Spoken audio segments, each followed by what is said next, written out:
오늘 말씀은 시편 133편 1절에서 3절 말씀입니다. 다윗의 시 곧 성전에 올라가는 노래. 보라, 형제가 연합하여 동거함이 어찌 그리 선하고 아름다운고. 머리에 있는 보배로운 기름이 수염 곧 아론의 수염에 흘러서 그의 옷깃까지 내림 같고 헐몬의 이슬이 시온의 산들에 내림 같도다. 거기서 여호와께서 복을 명령하셨나니 곧 영생이로다. 아멘. 오늘 말씀의 제목은 함께입니다. 함께. together. 요즘 사실 뭐랄까요. 제가 사실 한 코로나 시작하고 2년 좀 넘게 조금 어떻게 보면 아주 막 이렇게 막 다운이 되고 그런 건 아니지만 막 그렇다고 막 즐겁고 막 해피하고 막 그럴 일도 별로 없었거든요. 근데 요즘 조금 제 기분이 좀 좋습니다. 제 기분이가 막 좋습니다. 그러니까 올해 작년 말 올해 뭐 이렇게 현장 예배가 조금씩 회복되고 이제 우리 이제 공동 식사도 부분적이지만 다시 시작하고 또 금요 예배도 현장 예배로 드리고 뭔가 이렇게 조금씩 회복되어 가고 있고 또 지난달부터는 아동부 청소년부 모임도 시작되는 거 보니까 이게 뭔가 조금씩 뭔가 회복이 되어 가는구나. 주님께서 우리를 다시 세워가시는구나. 그런 마음이 들었어요. 사실 이제 코로나 기간 동안 이제 이렇게 눈에 띄게 뭔가 이렇게 된 부분도 있고 슬며시 이렇게 좀 쪼그라든 부분들도 있고 그런 부분이 없지 않아 있었는데 그런 부분들을 하나씩 주님께서 세워가고 계시는구나. 그런 마음이 들었어요. 제가 2017년 겨울에 왔습니다. 2017년 12월에 제가 마닐라 평강교회, 우리 교회에 왔어요. 지금, 그러니까 만으로 4년 하고, 뭐 지금, 한 9개월 지나가고 있습니다. 2018년 말에, 그러니까 1년 정도 지났을 때, 제가 학계 2장 말씀을 가지고 나눈 적이 있어요. 학계 말씀이 학계 선지자가 활동했던 때가 언제냐면 유다민족이 남유다가 바벨론의 포로로 잡혀갔다가 그들이 다시 포로 귀환을 해서 다시 예루살렘으로 돌아와서 성전을 다시 세우기 시작한 즈음에 활동했던 선지자가 학계고요. 학계 선지자가 특별히 이렇게 선포했던 말씀이 뭐냐면 그 성전을 다시 회복해서 수축하기 시작했는데 여러 가지 방해와 또 여러 가지 일로 해서 중단됐어요. 지연됐어요. 그래서 선지자 학계가 다시 이 중단됐던 성전 회복을 촉구하는 그런 말씀을 전했어요.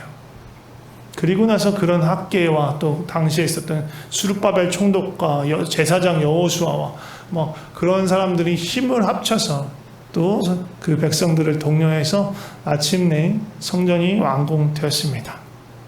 근데 그 완공된 성전을 보면서 어떤 사람들은 성전이 완공되어서 너무너무 기뻤던 사람도 있어요. 야, 드디어 우리에게 하나님의 임재가 있는 성전이 우리에게 다시 회복되었다라고 좋아하는 사람들도 있었지만 어떤 사람들은 되게 한없이 좀 서글펐던 사람도 있었어요. 누가 서글펐냐면 이전에 솔로몬 성전을 봤었던 사람들, 솔로몬 성전의 영광을 알았던 사람들, 그 화려하고 웅장하고 너무너무 아름다웠던 그 성전을 기억하고 있던 사람들은 이 수르바벨의 성전이 너무너무 초라해 보이는 거예요. 너무너무 없어 보이는 거예요. 그러니까 너무 속상한 거죠. 하나님의 성전을 그렇게 아름답게 짓지 못하고 이렇게까지밖에 못하는구나 하는 그런 서글픈 마음이 좀 있었던 거예요. 잠깐, 그런데 그런 백성들에게 하나님께서 뭐라고 하셨냐면요. 학계에서 2장 9절 말씀을 잠깐 보겠습니다. 학계 2장 9절 말씀. 그렇게 좀 서글퍼하는 백성들에게 하나님께서 하시는 말씀이에요. 학계 2장 9절 말씀. 이 성전의 나중 영광이 이전 영광보다 크리라. 만군의 여호와의 말이니라. 하나님께서 말씀하시는 거예요. 나중 영광이, 그러니까 지금 이 스룹바벨을 통해서 드러난 이 영광이 이전 영광이 뭐예요? 솔로몬 성전의 영광. 그것보다 더 크게 될 것이다. 내가 이곳에 평강을 주리라. 만군의 여호와의 말이라. 이게 하나님의 약속이었어요. 근데 보면 알겠지만 그 성전의 규모나 꾸며진 어떤 장식이나 그런 자재나 그런 걸로 봐서는요, 이게 솔로몬 성전은 비교할 바가 아니에요. 건축물 자체로는 비교할 바가 아니에요. 그런데 어떻게 하나님께서는 이 성전이 더 영광스러울 수 있다, 영광스럽게 될 것이다 라고 말씀하실 수 있었을까? 그건 딱 하나예요. 하나님의 영광이, 하나님의 임재가 그 성전에 있기 때문이에요. 가장 영화로우신, 가장 영광 그 자체이신 하나님께서 거기 계시면 그 장소 자체가 뭐 초라하고 말고 별거 그건 문제가 되지 않아요. 하나님이 계시기 때문에 거기가 가장 영화롭고 가장 영광스러운 곳이 되는 겁니다. 예. 그래서 2장 9절 말고 2장 7절에서 학기 2장 7절에서 뭐라고 말하냐? 하나님 약속하신 분, 내가 이 성전에 영광이 충만하게 할 것이다. 영광으로 임할 것이다. 그렇게 말씀하시는 거예요. 하나님의 임재가 충만하기 때문에 이전에 솔로몬 성전이 처음 지어졌을 땐 모르지만 점점점 남유다가 하나님을 배반하고 불순종하고 막 심지어 그 성전 뜰에 우상을 섬기고 막 그런 추잡한 짓을 하면서 어떻게 보면 하나님께서 그 성전을 버리시고 하나님의 영광이 떠나는 일이 있었어요. 그러한 겉으로는 화려할지 모르지만 정말로 하나님의 영광이 떠나버린, 하나님의 임재가 사라져버린 그 성전보다 어떻게 보면 모양새는 초라하지만 하나님의 임재가 있는 이 성전이 더 영광스럽다라고 말하는 것이에요. 제가 2018년에 이 말씀을 나눴던 이유가 뭐냐면요, 저는 사실 그 이전에 2017년 이전에 평강교회를 모르니까, 2017년 말에 왔으니까 잘 모르죠. 그런데 그 전부터 계셨던 성도님들이 계세요. 저는 정확하게 모르지만 이 성전이 꽉 찼대. 이 예배 처소가 꽉 찼고, 식사할 때 지금 비전으로 해서 밥을 먹는데 저기서 먹을 데가 없어서 여기저기서 먹고 심지어 본당에서도 먹었다라는 소리를 제가 들었어요. 사실인지 아닌지 모르겠습니다. 엄청나게 많았대요, 사람들이. 저는 그 영광을 보지 못했습니다. 2018년에 제가 이 말씀을 나눴던 이유는 그때 그 모습을 기억하시는 성도님들이 당시 이 모습을 보면서 교회가 회복되긴 했지만 이전보다 훨씬 좀 규모도 좀 작고 모이는 사람들 좀 작고 뭔가 어떤 그런 조직이나 그런 것도 조금 허술하고 그러면서 좀 아쉬워하고 그러시지 않을까. 그래서 좀 격려하고 싶었어요. 그게 중요한 거 아니야. 정말 중요한 건 정말로 하나님의 임재가 있는 예배, 정말 우리가 하나님의 사랑 안에서 함께 되는 거, 그게 더 중요한 거야 라고 말을 하고 싶었어요. 그게 하나님의 마음이라고 믿었어요. 그리고 나눴어요. 그런데 올해 저한테 동일한 마음이 있는 거예요. 이런 마음이 있는 거예요. 2019년, 그러니까 제가 이제 17년 만에 왔으니까 만 2년이 지나가는 해 19년에 되면서 어떻게 보면 이제 조금씩 교회가 조금 안정적으로 자리를 잡아가는 느낌이었어요. 급하게 막 성장하는 건 아니었지만 새로 오시는 성도님들도 계시고 또 문 목사님, 박 전도사님 이렇게 같이 함께 동역할 수 있는 부교육자들도 오시고 그래서 이렇게 청년들, 청소년들 하는 거 보면 너무너무 재밌어 보이고 너무 좋아 보였습니다. 그러면서 그래 이제 이 여세를 몰아서 뭔가 또 더 새로운 거, 더 재밌는 걸 좀 해봐야겠다. 2020년에 막 그러면서 막 부흥회도 이제 2월달에 막 하고 막 세미나도 몇 개를 막 준비하고 막 그런 생각을 막 하고 있었는데 코로나가 이게 뭘 말입니까? 갑자기 코로나가 온 거예요. 코로나가 2년을 지난 동안 성도님들 일부는 아예 철수하시고 또 몇몇 분은 철수는 아니지만 한국에 가셔서 안 오셔. 오래 계셔. 또 연락이 잘 안 닿는 분들도 계시고 또 많은 청년들은 군입대로 또 진학으로 한국으로 가고, 함께하던 동역자들도 어쩔 수 없이 또 떠날 수밖에 없는 상황이 되고, 그렇게 됐어요. 그런 코로나를 딱 지나면서, 그러니까 아까 말씀 뭔가 이렇게 막 심하게 다운되진 않지만 뭔가 점점 이 코로나가 지나고 다시 현장 예배를 회복하고 하지만 뭔가 이전보다 못한 것 같은, 좀 아쉬운 것 같은 그런 마음이 은연중에 제 안에 있었던 것 같습니다. 그런데 다시금 저 안에 소망이 생겼어요. 기분이 좋아지기 시작했어요. 즐거움이 생겼어요. 왜냐하면 조각구름을 봤기 때문이에요. 조각구름 아시죠? 예, 엘리야가 850대 1로 갈멜산에서 영적 전쟁을 해서 승리하죠. 그리고 나서 그 꼭대기에 올라가서 기도합니다. 왜냐하면 하나님 비를 약속하셨기 때문에.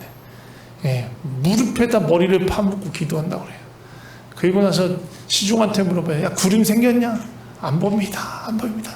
그러다가 다시 한번 기도하고 다시 한번 기도하고 하는데 다시 그 시종이 그때마다 갔다 와서 보고를 하는데 드디어 말합니다. 저기 아주 조그만한 구름이 나타났습니다. 자, 가서 아합 왕한테 전화를 해요. 큰 비가 올 테니까 빨리 피하라고. 아주 조그만한 구름을 봤어요. 근데 엘리야는 안 거예요. 아, 저게 드디어 하나님이 약속하신 그 비를 내리시는 구름이 시작됐구나. 예, 저도 조각구름을 봤습니다.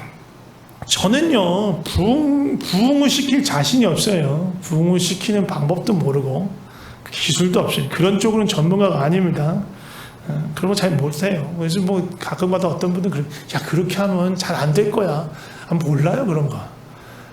제 하나님 주신 말씀 전하고, 제가 할 수 있는 것, 하는 게 전부입니다. 못하는 건 못하는 거죠. 그런데 제가, 신앙생활을 하면서 특히 이제 청년 때의 교회에서 뭐 나름은 하나님 주신 그 은혜가 있어서 막 열심히 하다가 깨닫게 된 게 하나 있는데, 하나님께 가르쳐 주신 게 있는데, 지금도 교훈으로 남아있는 게 있는데 뭐냐면, 내가 내 힘으로 아무리 힘쓰고 애써도 잘 안 되는 게 있고 이루어지지 않는 게 있는데, 하나님이 하시기 시작하면 그 일이 너무 쉽게 진행되는구나. 야, 이렇게 되는 수가 있어? 나는 그렇게 막 애쓰고 힘쓰고 몇 달을 몇 년을 그렇게 애써도 아무것도 안 돼서 막 진짜 그만두고 싶고 포기하고 싶은 그런 마음이 있었는데, 하나님이 뭔가 하시니까 순식간에 일이 진행되고 이루어지는 것들을 경험했어요. 사람이 하는 일이 아니구나. 하나님이 일을 하시면 그때 우리가 숟가락 얻는 거구나. 그 주님을 따라가는 거구나.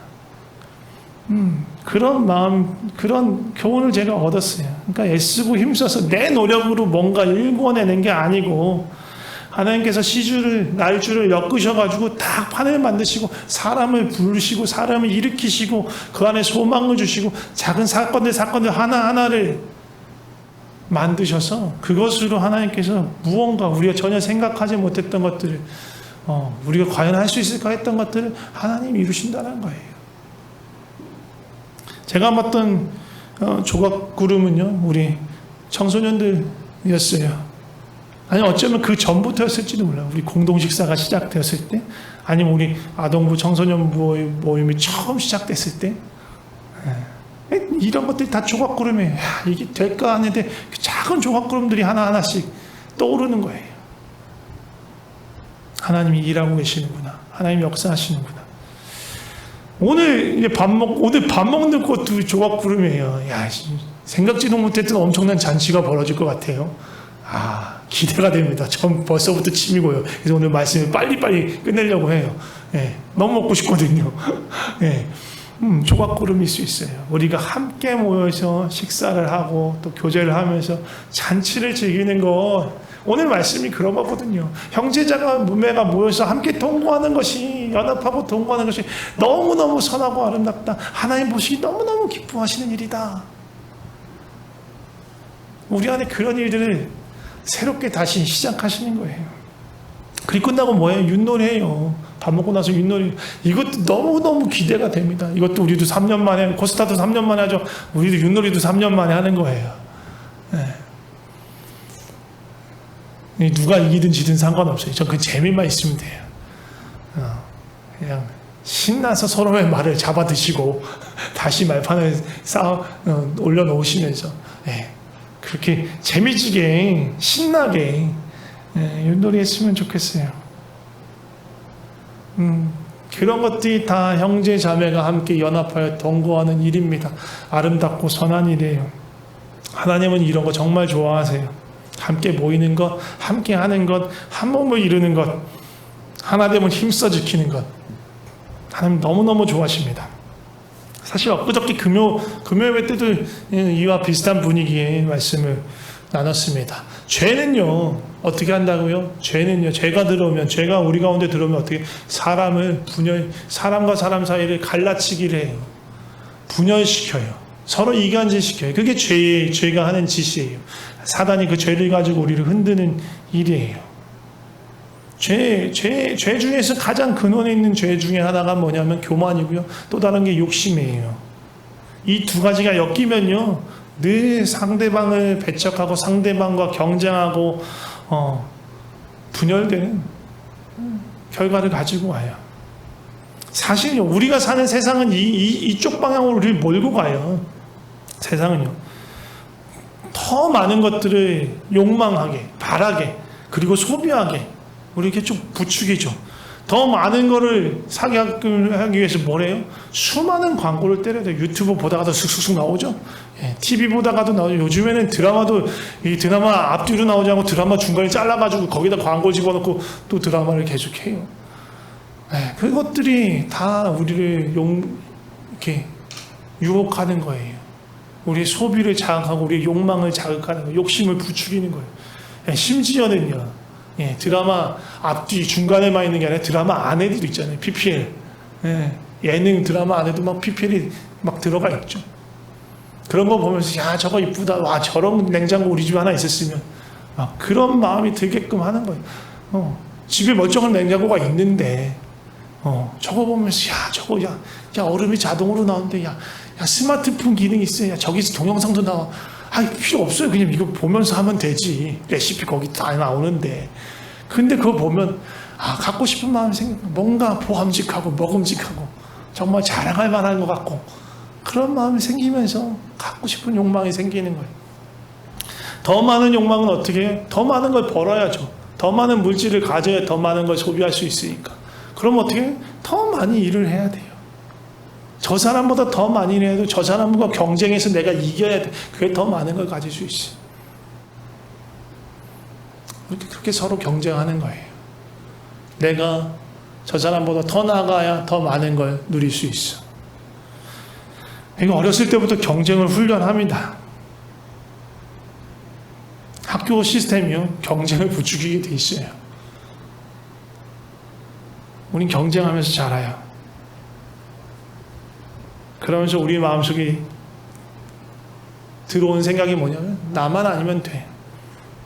옆에 있는 이웃이 어떤 처지든 상관없이 내 밥그릇은 반드시 지켜야 돼. 내 밥그릇은 줄어들 수 없어. 내가 확보한 이건 절대 양보할 수 없어.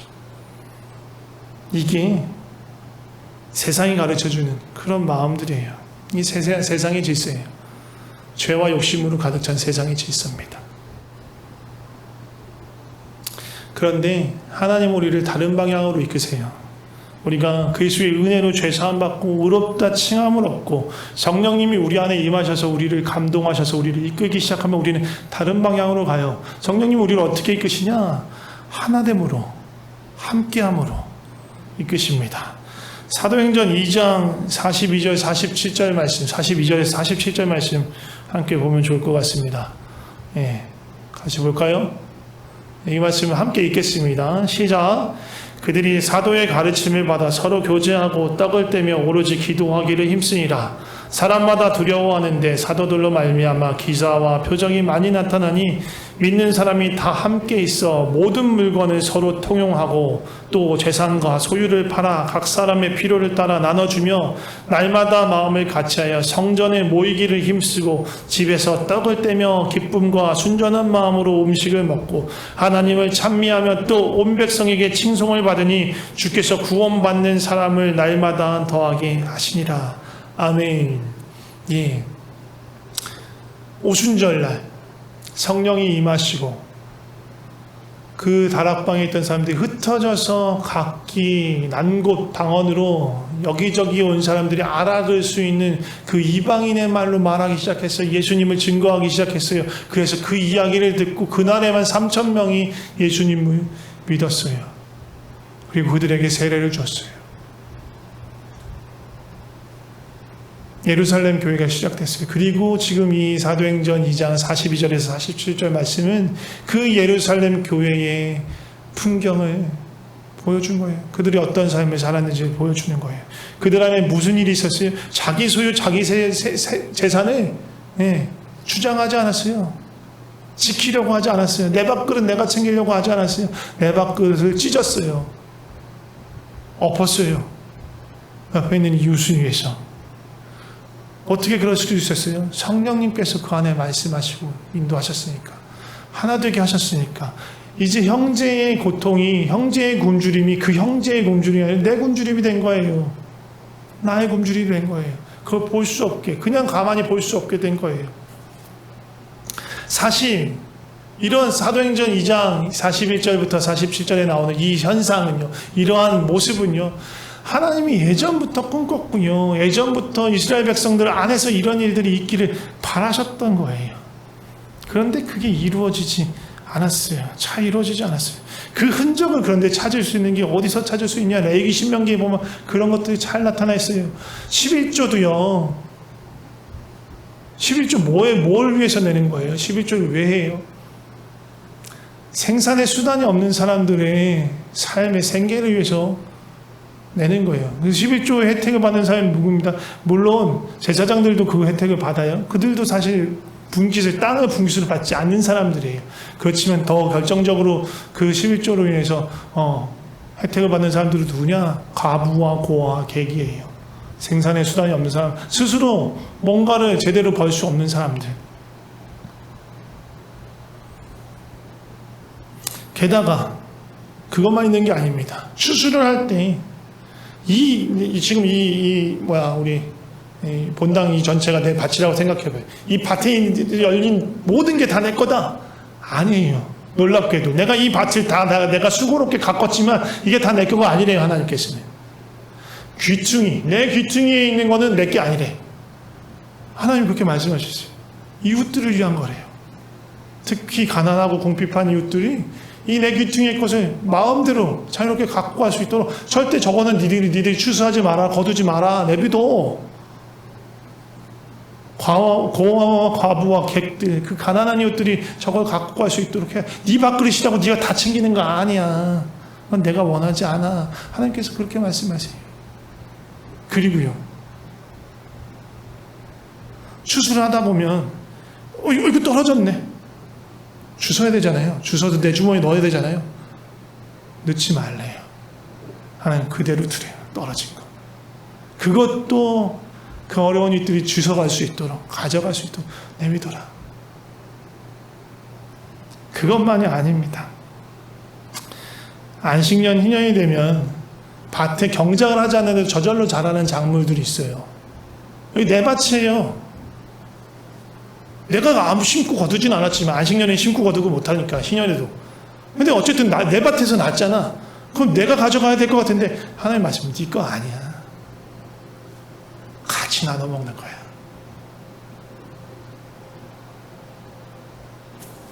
이게 하나님의 계산법이에요. 하나님의 계산법이에요. 지금 이 세대의 생각하고 맞지 않아요. 하나님의 생각은. 지금 이 세대는 어떻게 악착같이 자기 것을 지키고 제 밥그릇을 지키고 내 것을 잃어버리지 않으려고 하고 더 많은 걸 얻으려고 그렇게 살으라고 하는데 하나님 그렇게 사는 거 아니야. 네 이웃을 위해서 네 거 쪼개야 돼. 네가 불편하고 네가 손해보더라도 내어줘야 돼. 그게 하나님 나라야. 그리고 그게 실제로 사도행전 2장에서 나타난 거예요. 자신의 거였는데 자신의 것이라고 주장하지 않고 그걸 내어놓은 거예요. 이웃을 위해서. 신명기 15장 11절 말씀을 보면 이런 말씀이 있습니다. 이것도 함께 읽어볼까요? 시작. 땅에는 언제든지 가난한 자가 그치지 아니하겠으며 내가 내게 명하여 이르노니 너는 반드시 내 땅 안에 내 형제 중 곤란한 자와 궁핍한 자에게 내 손을 펼지니라. 예, 하나님의 말씀이에요. 땅에는 언제든지 가난한 자가 그친다? 안 그친다. 그러니까 늘 가난한 자는 주변에 있다라는 거예요. 주변에 있을 수밖에 없다. 내 주위에 바로 가난한 자가 있을 수밖에 없다라고 말씀하시는데 요거 바로 앞에 뭐라고 하느냐면 15장 5절 말씀도 한번 보겠습니다. 이것도 같이 읽겠습니다. 시작. 내 하나님 여호와께서 내게 기업으로 주신 땅에서 내가 반드시 복을 받으리니 너희 중에 가난한 자가 없으리라. 에잉? 여긴 또 가난한 자가 없대. 아까 11절이었어요. 같은 15장 11절. 이건 15장 5절. 6절 뒤에는 가난한 자가 늘 있다고 말하는데 5절에는 없대. 뭐야? 한 입으로 두 말하기? 하나님 그런 거 시전하신 건가요? 아니에요. 진짜 땅에는 가난하고 궁핍한 자가 있을 수밖에 없어요. 그 사람이 너무 갑작스레 아프고 그러면 제대로 밭을 경작할 수 없으면 그 밭이 제대로 결실을 못 맺겠죠. 그럼 가난해지는 거예요. 병충해가 났는데 이 밭만 나고 저 밭은 안 날 수도 있어. 또 어디는 이렇게 물길이 잘 흘러가서 거기는 풍성한 열매를 맺지만 어디는 그렇지 않을 수도 있는 거예요. 그래서 그 땅에는 소득의 불평등이 늘 있을 수 있는 거예요. 그런데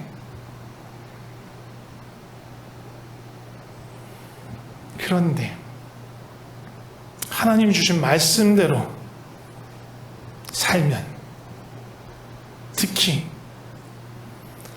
내 형제 중 내 곤란한 자, 궁핍한 자에게 내 손을 펼친다면 가난한 자가 없을 거라고 얘기하는 거예요.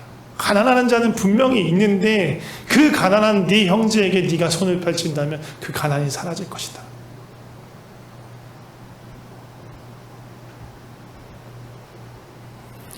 질병, 재난, 전쟁, 분쟁 여러 가지로 인해서 우리에게 소득 불균형이 분명히 있어요. 그런데 그때에 우리의 손을, 우리의 소유와 재산을 아끼지 않고 욕심을 갖지 않고 우리가 한 몸이라는 생각으로 그것을 서로에게 나누고 함께할 때 거기 가난이 없다라는 것입니다. 이게 하나님의 마음이고 그것이 드러난 것이 사도행전 2장의 예루살렘 교회의 모습입니다. 예수님이 십자가 앞에서 당부했던 말씀이 뭐냐면 서로 사랑하라는 거예요. 우리가 요즘 평강기도 본문으로 읽고 있는 에베소서에서도 계속 그 얘기를 해요. 서로 사랑해라. 십자가 안에서 예수님이 화목을 이루신 것을, 원수되었던 우리를 하나 되게 하신 것을 힘써 지켜야 한다. 그게 하나님의 소원이고요, 소망입니다. 저는 사실 앞으로 우리 교회가 어떤 모습으로 될지 잘 모르겠어요. 그림이 그려지지 않아요. 사실 저는 제 인생에도 별로 그림을 그리고 살지는 않습니다. 하나님이 제 발걸음을 인도하신 대로 그때 따라가고 충실히 살려고 하는 것이 제 삶의 모토 중에 하나예요. 어떻게 보면 그래서 목사가 왜 담임 목사가 뭔가 그림을 갖고 있어야 되는 거 아니야? 그러면서 좀 답답해하고 좀 힘들어하시는 분이 있을 수도 있어요. 저한테 말씀해 주신 분은 없어요. 근데 그럴 수도 있을 거라는 생각이 들어요. 지금의 모습이 또 이후의 모습이 이전보다 나을지 못할지 그것도 잘 모르겠어요. 그런데 한 가지 하고 싶은 것, 꼭 하고 싶은 것, 꼭 그것은 힘써 지키고 싶은 그게 있는데 그게 뭐냐면 정말로 하나님 깊이 사랑하고 그 하나님의 그 놀라운 사랑을 우리 또 깊이 경험하고 그것을 우리가 서로 나누며 사랑하는 것, 서로를 용납하고 사랑하고 서로를 섬기기에 주저하지 않는 그런 교회가 됐으면 좋겠다. 부서나 조직이나 출석하시는 분의 인원 수나 시설이나 장소나 그런 게 중요한 게 아니고, 그런 게 교회를 이루는 게 아니니까 가장 근본, 가장 기초, 하나님을 힘써 사랑하고 서로 사랑하고 섬기는 것, 그거면 충분하다. 아니 그거가 없이 다른 거 껍데기가 아무리 화려한데 그것이 하나님의 영광, 하나님의 인재가 있는 교회가 아니다. 적어도 하나님을 깊이 사랑하고 서로 사랑할 수 있는 교회, 그래서 그 사랑하는 곳에 하나님의 임재가 충만한 교회, 그거면 판잣집, 텐트 치고 예배를 드려도 그거보다 영광스러운 교회는 없는 거예요. 우리가 하나님을 사랑하고 우리가 서로를, 우리 지체를 사랑한다면 우리가 있는 바로 그곳에 하나님께서 임하시고 그 영광을 나타내리라고 믿습니다. 그리고 그 일을 주님께서 우리 교회 안에서 행하고 계십니다. 저는 그렇게 믿습니다. 좀 같이 기도하고 싶습니다. 먼저는요, 하나님께 감사하면서 좀 기도했으면 좋겠어요. 나를 십자가 은혜로 회복시키셔서 하나님과 화목시킨 그 하나님의 은혜에 감사하며, 또 우리 서로를 화목하게 하도록 하나님께서 우리를 한 몸으로 그리스도의 몸으로 이끄신 그 하나님께 감사하면서 우리를 부르신 그 하나님의 마음을 좀 구하면서 좀 기도했으면 좋겠습니다. 같이 기도하겠습니다. 하나님, 우리를 죄에서 건지신 분이 주님이십니다. 죄에서 건지셔 따로따로 흩어놓은 것이 아니라 하나님 아버지의 사랑으로, 그리스도의 사랑으로 그리스도의 몸을 이루도록 우리를 부르시고 모으셨습니다. 그분이 주님의 사랑을 더 깊이 알게 하여 주시옵소서. 계속해서 좀 기도합시다. 우리 평강공동체가 더 깊이 사랑하는 공동체, 서로 용납하고 용서하고 사랑하고 섬기는 공동체 되게 해달라고 좀 기도했으면 좋겠습니다. 같이 기도하겠습니다. 하나님, 그래서 우리 공동체가, 우리 평강교회가 한 사람 한 사람이 서로를 깊이 사랑하는 그런 교회 되게 하여 주시옵소서. 되게 하여 주시옵소서. 주여 도와주시옵소서. 마지막으로 한 가지만 더 기도할 텐데요, 이제 정직하게 좀 자기 자신을 좀 바라보면서 기도했으면 좋겠습니다. 자기 자신을 하나님 앞에 가져가면서 기도했으면 좋겠어요. 솔직하게 말하세요. 저도 제 자신을 보면요, 많이 부끄럽습니다. 저도 막 이렇게 적극적으로 뭔가 섬기고 막 사랑하는 것들을 이렇게 표현하는 그런 사람이 잘 아니, 그런 거 되게 부족하고 연약한 사람입니다. 그럼에도 불구하고 하나님께서 나를 다스리고 인도하실 때 내가 순종한다면 나를 통해서 주님의 사랑이, 주님의 생명이 이 못난 나를 뚫고 나타날 것이라고 믿습니다. 그래서 우리 같이 기도했으면 좋겠습니다. 부족하지만 연약하지만 주님 나를 다스려 주셔서 나의 이 못남을 뚫고 주님의 사랑과 주님의 아름다움이, 주님의 선하심이 나타나게 하여 주시옵소서. 이렇게 우리 자신의 삶을 주 앞에 드리면서 함께 기도했으면 좋겠습니다. 같이 기도하겠습니다. 주님, 우리의 삶을 주 앞에 드립니다. 연약하고 부족한 우리의 삶을 주님 앞에 드립니다. 넘치도록 나와서 우리 모두를 덮게 하여 주시옵소서. 나를 통해서 그 일들을 행하여 주시옵소서. 제가 기도하겠습니다. 하나님 아버지, 감사합니다. 우리 한 사람 한 사람을 주님이 부르셨습니다. 주님의 자녀로 삼으셨습니다. 주님의 가족 삼아주셨습니다. 주님이 우리 모두의 아버지 되십니다. 한 아버지십니다. 한 아버지 앞에 한 가족을 우리가 더 깊이 연합되게 하여 주시옵소서.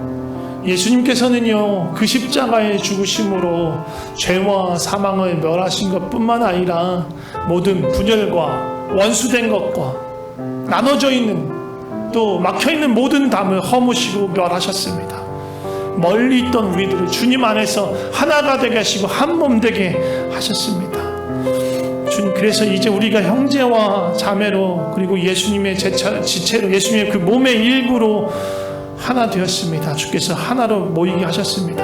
너무나 부족한 우리지만 이렇게 한 몸으로 모인 우리를 주님께서 기뻐하실 줄 믿습니다.